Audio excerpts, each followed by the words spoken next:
Who knew that putting together a vlog would be this hard? But today I'm going to give you a bit of insight into what has to come together. When lockdown happened, Christine and I were talking, and I was quite inspired by this idea of how do we take her big stage energy and combine it with the voice she uses when she writes copy. She's already doing all of this research. How could we turn it into a weekly video between 2 to 5 minutes? Then it moved on to a conversation with Adam, and we were brainstorming through how do we do this every week? And we looked at 3 phases of production. So pre-production, usually on Thursday or Friday. The week before, Christine will let us know what the topic is and schedule in the research and perhaps the interviews that need to take place. Then on Monday, we'll have a brainstorm where we go over the video structure and also we'll go over the script. Then production begins, and that's usually Chris and Christine recording and giving us the raw files. We'll then review it as a group, and that's usually where a lot of my responsibility is, to think through the judgment. Is this good enough? Then if it's good enough, we move on to post-production. So Adam will take all of those video ingredients, chop them up, upload them, we look at it, and we decide, do we actually have the ingredients we need, or do we need to have a retake? Then if that passes, we move on to the creative polishing phase. That moves us to the second edit. So things like, are there jokes we can work in, little video clips? Is there a chart I need to illustrate? We'll think about thumbnails and I'll create a thumbnail. Then that gets us to the final edit. And the phases after that are setup and distribution. But I'd say for these first 6 months, we've really been focusing on these first 3 phases. And probably when you ask us in 6 months from now, we'll start moving into the later stages of the actual marketing of it and putting it out there.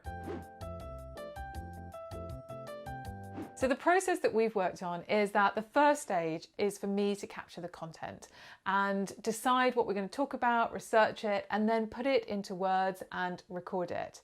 And this is where my husband Chris steps in as the cameraman, having had no background in filming.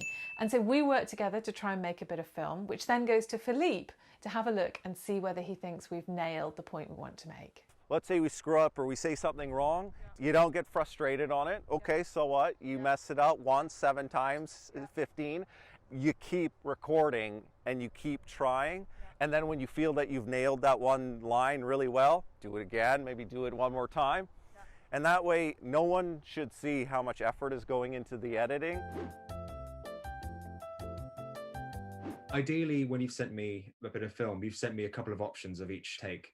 So I've got a couple of options of your intro, a couple of options of the main body of the piece, and then a couple of options of your sign-off or call to action, whichever way you want to put it. The first thing I do is kind of go through, cut out the ums and ahs, cut out some of the pauses, and just try to, I guess, add a bit of pace to it. And look at all those little things that keep the end user's attention triggered. I think a lot of people are looking for a certain pace and cadence.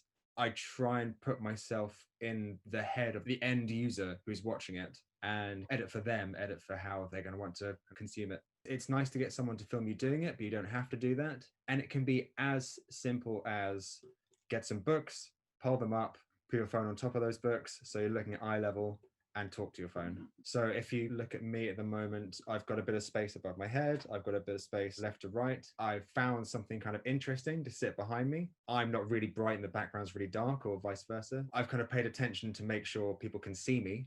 I think listening to yourself to a certain extent, if you've muddled a word, you can just do it again. We can put together kind of like a perfectly delivered piece of information, even if there's mistakes in it, because we can just nicely kind of chop those little mistakes out and you end up with a really nice piece. When this works well, it's a really smooth process, and I think it's worth hearing from Chris, my husband Chris, what he's learned from being involved in this. So I think the one thing I've learnt during this process is, well, it is a process, it's an iterative process.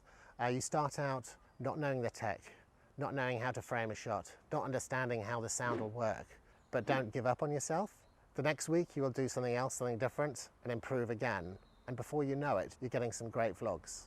I guess the thing I would say is, don't beat yourself up, give yourself a break, and believe in the process. So there are 2 things that I've learned. One is that you need a really rock solid process, and the second is that you have to be prepared to age incredibly fast. Next week, we're going to be talking about lockdown trauma. We'll see you then.